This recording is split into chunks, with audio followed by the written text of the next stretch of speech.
This is the Staff of Parthalan I have made for the Dragon Age 2 female Hawke character.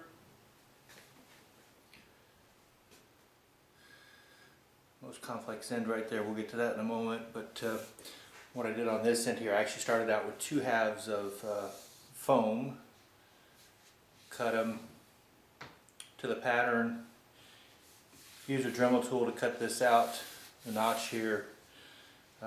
We've got metal reinforcers, a wire that runs through here, comes out to a tip, so it has pretty good rigid strength. It's been coated in Plastidip and then painted and weathered. We move on up here, and the rods came out here, and we actually have holes drilled in here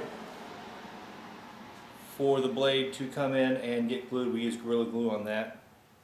If we move in closer, this part here is supposed to appear like metal. We sanded it flat. This is a poplar dowel rod we used here, poplar dowel rod. And we sanded these areas flat, used a metal paint, hammered metal paint there, and we've got some ribbon that we spray glued one side of the ribbon, wrapped it around there, and got the pattern that we have there. We used this red ribbon here, took some of that, painted it silver to create the metal bands. There's 4 of those on here. Going for a close-up here, you'll notice the weathering on the staff. And get it to focus here, sorry about that. Alright, so every little nick and scratch and abrasion, it looks like it's been in use. That's all been done by hand, either with a burning tool to create the wood split. These marks here would be like a screwdriver, and there's some other marks on here that are actually from a bench grinder that had run across a couple times. And these little dots here are from a burning tool as well. The rivets here, I used a Dremel tool that had a kind of an odd shape on the end, but it was recessed up in the middle. So when I put the Dremel tool down onto the wood, it created that. We put gray paint in there with black around it, so that gives the illusion of the rivet. More ribbon that we once again use spray glued on to keep it on there. It's not coming off.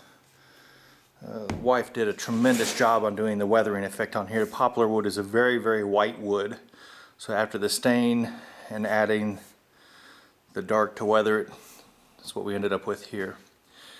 Now if we move on to the end here,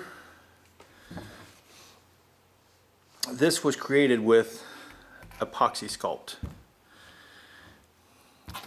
This section here was a piece of 2x4 that I cut out just a little bit smaller than this because the epoxy sculpt is covering it.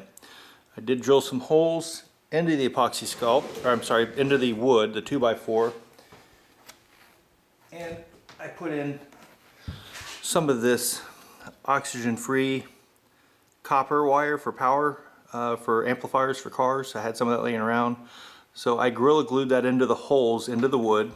So that gave me something to work with when it came to contouring. I wrapped the epoxy sculpt around the wire, gave me something to work with there, kind of held it in place, I'm sorry, and gives it some rigidity too, so if it hits anything it's less likely to break. The ball here is from one of the solar powered lawn ornaments, the cracked glass, and we took some red translucent paint to put on there to give the red glowing effect. Now here was the real trick, was making it slide up here. We're going to unscrew this. I used the top off of a barbecue sauce bottle that a flashlight would fit in. So I drilled down into the wood, into the staff, and got this to glue in with Gorilla Glue. We have a little pocket flashlight I put in there. You notice the other end, that's the bottle top for the barbecue sauce.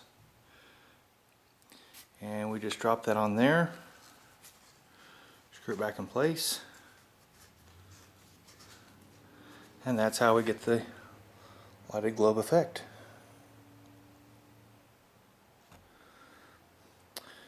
And this will be making an appearance at C2E2 this weekend. Thank you very much.